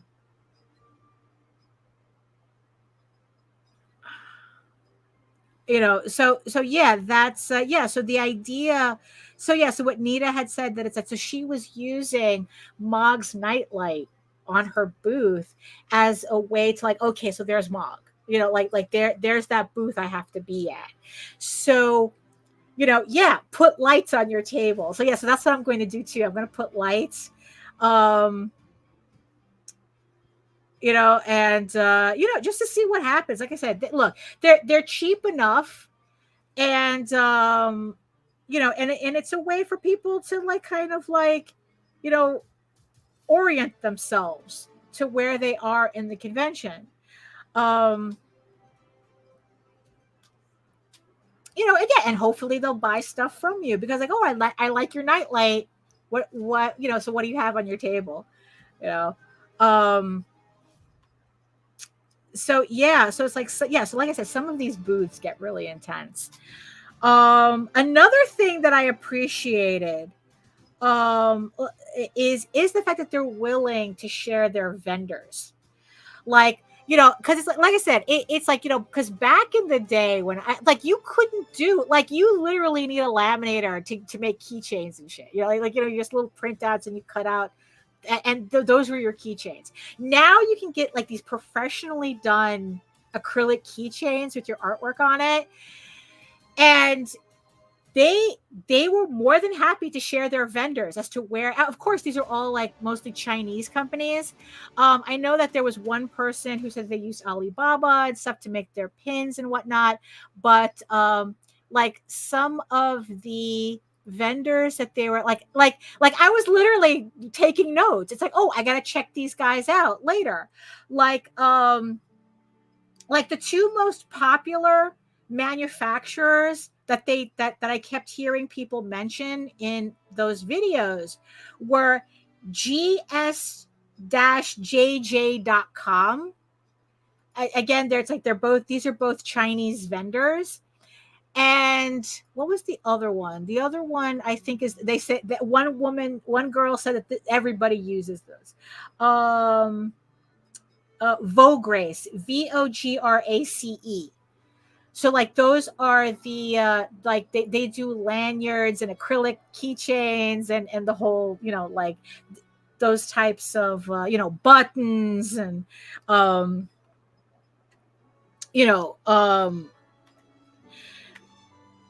and Vograce, yes, that's that's the one that everybody was like pretty much mentioning. If it wasn't that, it was gs-jj.com.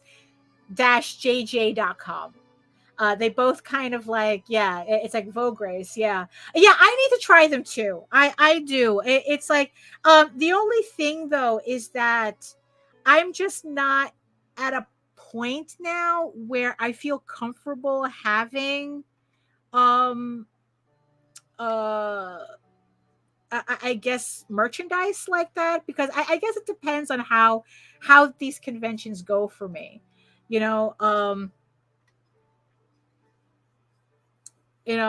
Especially since that um I'm trying not really to depend too much on fan art. I'm more about my original stuff, my comics and whatnot. But I know that these types of things that, people like fan art, it's like these, so it's like, people are more likely to buy stuff with fan art on it than they are to buy OCs, right? So, yeah, so I would have to really, really think about like what. Although, what's funny is that like I think like Vogue Race, like they're really they're inexpensive in a sense that you don't like. I think you just have to like their minimum is either 20 or 50. Like I was looking at lanyards, right? Because I don't know, it's like the lanyards, I don't know, they just seem like a fun thing to do. um and um and their lanyards, their minimum was like really low, so technically for like less than $100 I could have lanyards done. I mean, in terms of merchandising, $100 is actually not a lot.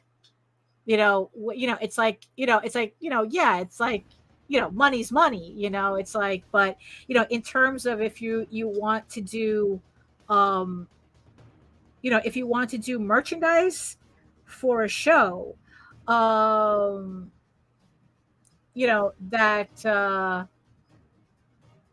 it's like, $100 is kind of like a good starting point, um, because you don't get, because it's like, it's yeah, because it's like you don't have a lot of product. It's not like you have to buy 5,000 lanyards or something. It's like, okay, it's like for $100 you can get like 50 lanyards or something. I don't know if that's the actual price. But and so it's like, it's a lot easier for me to like test the waters with 50 um lanyards than say 1,000 lanyards, you know um so I thought that was kind of useful. um so yeah, so it's like, yeah, but honestly though, it's like I was just really surprised that it's like, what, it's like really like to start off, if you really wanted to start off like doing artist alleys or something. I mean, honestly, it's like it's almost like all you need is just a Cricut, uh, and a printer and some good paper, and you're good to go. You could start making product right there. You can start making stickers at home, um, and and just like you can literally make product at home, to start your artist alley adventure. Honestly, it was watching them make their products on their own printers that kind of convinced me. It's like, what, I can do that with the PDF, the little PDF zines. It's because of watching all those artists out and watching them make their own merchandise at home that I'm like, wait, what, let me do that. Why not, right? It's like, you know um if it's good enough for them, it's like I should be able to do it too, especially if I just want to test the waters with something. So,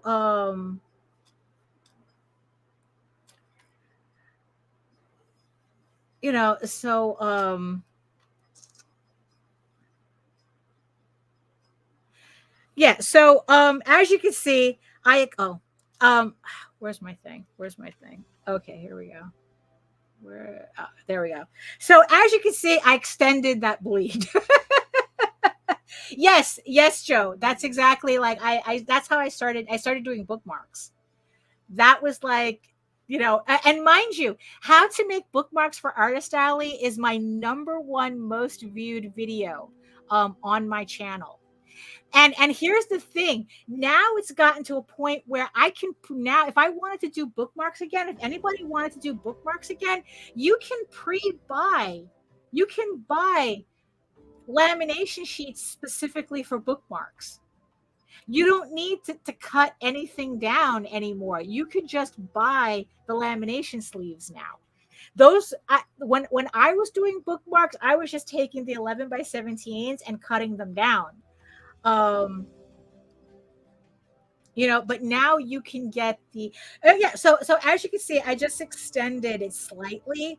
It's like you can kind of tell where I did, but the whole point is that when the book gets trimmed, that's going to get trimmed and then you don't even notice it. So the bleed doesn't even have to be perfect, just to show you, because I figure it's like I'm here, I might as well just do it.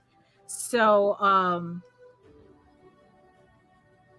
just to kind of like have the proper page. So let me go back to shading now. Go finish that.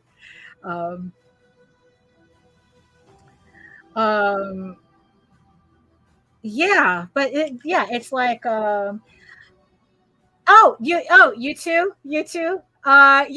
Because bookmarks are so easy. I mean, they're probably like the easiest because like you don't even need to die cut them or anything. And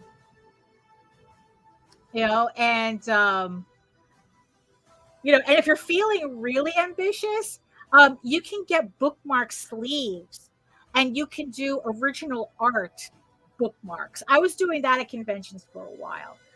So what's really cool, right, is that, so you have a bookmark that's like that. What was it, like 2 by 7 or something? So, it's a small piece that you're doing, right? But you can still charge a proper amount of money for it. Like, what was I charging? I think I was charging $40 for an original art bookmark. Because it's like, you get the original and then you put it in the sleeve with the tassel and, it looks really good. So you get a bookmark and it's an original piece. It's original artwork too.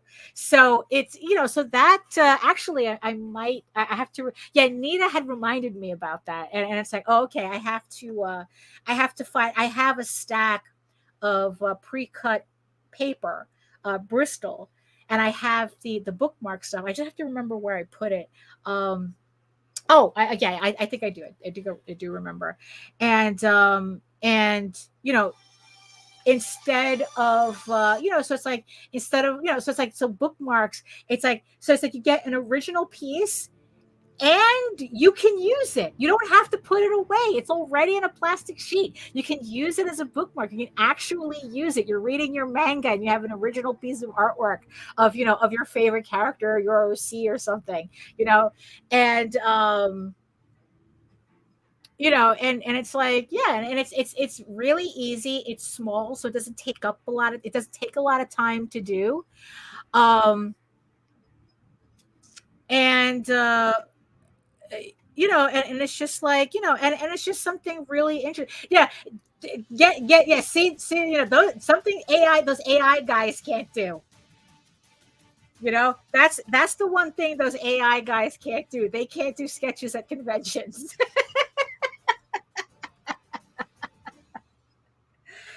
I mean, it's so that's, I mean, it's just like, I mean, watching all these videos are very inspiring, I have to admit. They really are. It's like I said, I was just watching them to get a couple ideas and to kind of like hype me up, help myself up. And it's like, you know what? It's like, maybe I should get back into doing conventions more often. I mean,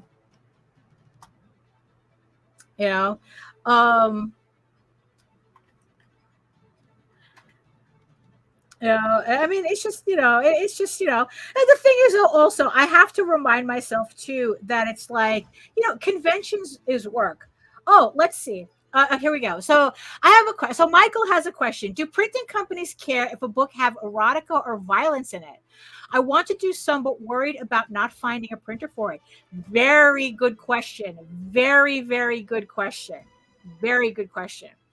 Um, it's a lot easier to find a printer that has no problem with violence than it is for erotica.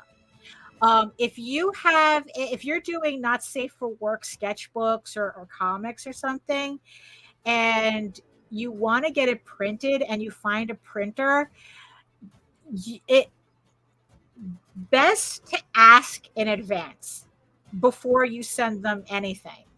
Um, the printers that I use, as far well, mix them outright. So I use mix them for my trade paperbacks. And when I was doing House of Bob, I asked them, or it's like, look, I have, I'm doing, this erotic sketchbook. Do you have a problem with printing pornography / erotic artwork? And they said, no, we don't. And sure enough, they had no problem printing my books. The thing is, though, just like Joe is saying, yes, there are printers who will not touch that stuff, mostly not safe for work stuff. So if you're concerned about whether your book is going to be able to print, I would ask. But here's the catch, though. Just because they say yes on the front doesn't mean that that yes will translate to the floor. Because it's like, just because the representative says, yes, we can print that stuff, if somebody on the floor has an objection to it, they might not print your book. That happened to Tim Vigil. So Tim Vigil did a Kickstarter for his Faust comic. His trade, kind of a collected trade, hardback for Faust. And mind you, Faust has both. It is so over the top violent and so over the top pornographic.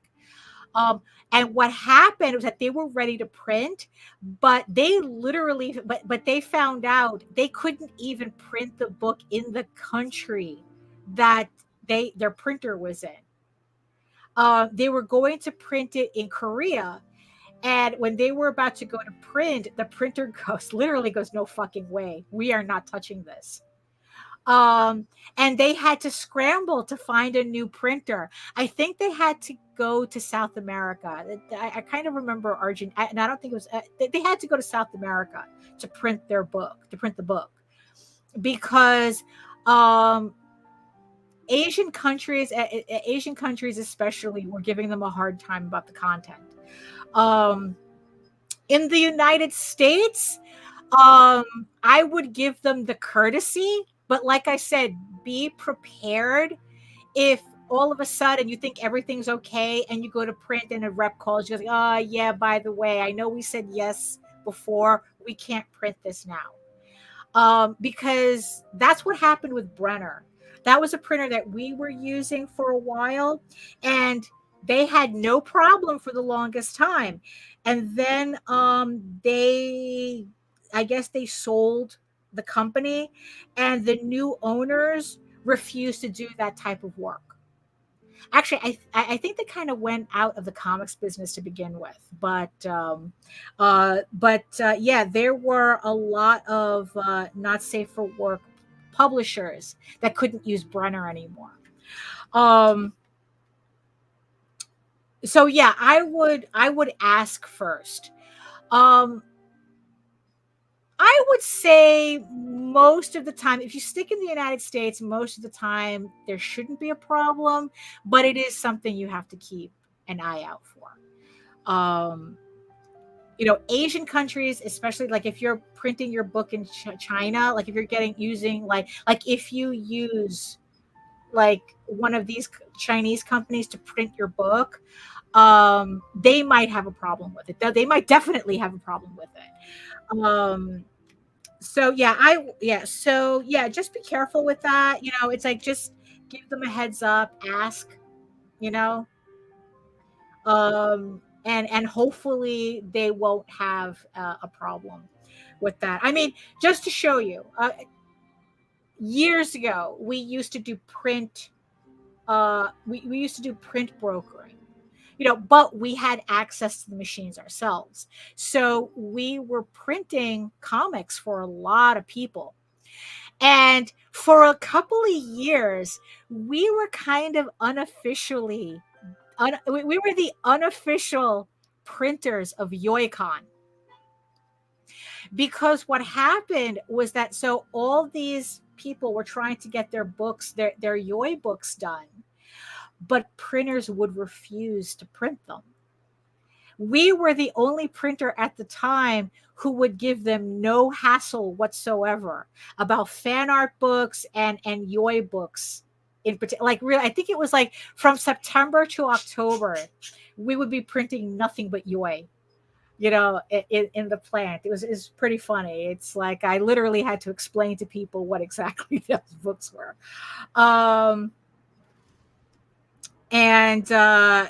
yeah, so they, so all these girls and women were saying that it's like, yeah, you guys are the only people who don't give me, a problem with the content. And it's like, because one, I know what the content is.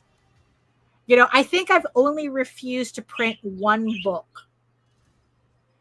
And it wasn't it, and yeah, it was a little too much.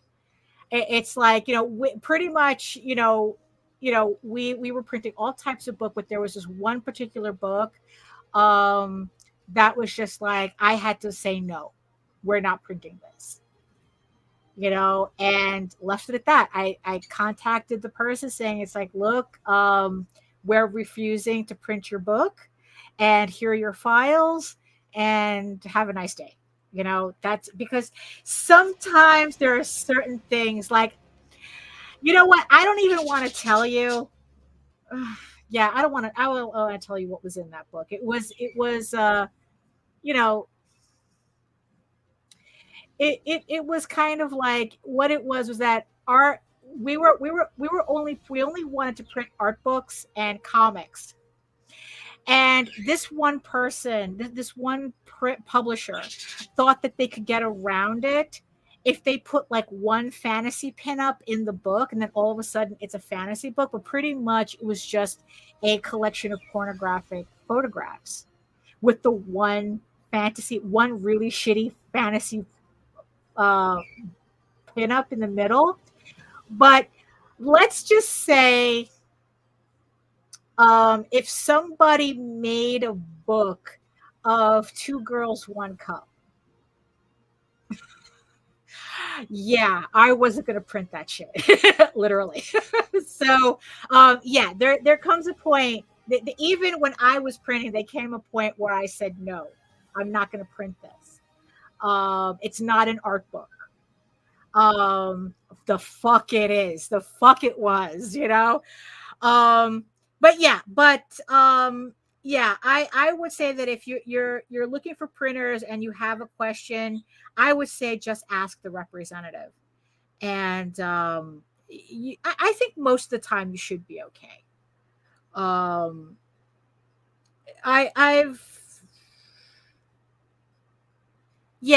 Most of the time you should be okay.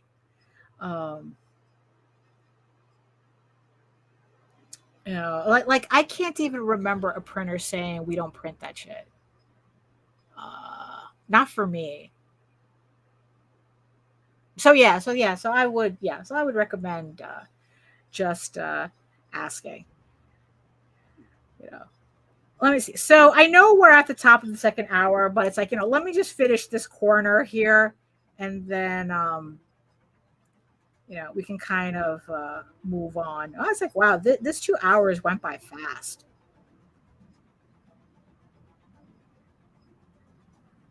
Oh, and anybody who's asking what the fuck Two Girls, don't look that up. For fuck's sake, do not Google that shit. Trust me on this. Just thought I'd put that out there. No problem. No problem, Michael. No problem. It's always glad. Yeah, don't look it up. Don't look it up.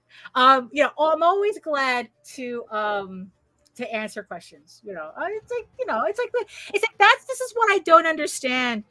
People like back in the day who would hoard information never understood it. It's like, look, I mean, it's like, look, they're just companies. They want business too. It's like, what's the big deal? Oh, hey, Grant. Hey, Grant. You're just hitting me at the very end here.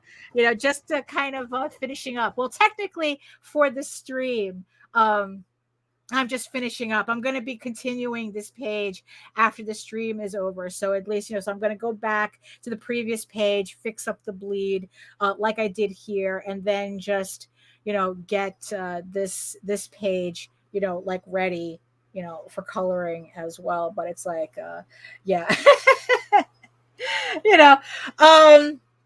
so this is the obviously not finished piece by any stretch of the imagination, but this is pretty much how my process goes with coloring. So like I said, I like to do the shading first. As you can see, I like working like this because I like seeing the contrast between the shading and that green color. So it kind of like, okay, yeah, this is the vibe that I want. It's like this, I'm on the right track. Like it looks right to me.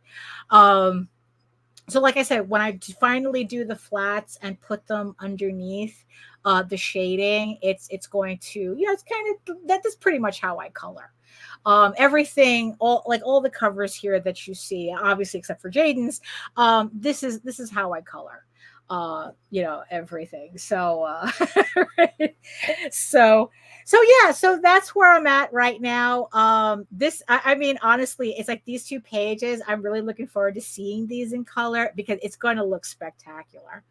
When you see the both pages together as one image, it's like, I'm really looking forward to it. Actually, I'm just looking forward to finishing this book. Like I said, the book, The Unicorn King's Daughter, it comes out goes live September 25th. It's a parody. It's an EGORAVEN parody book.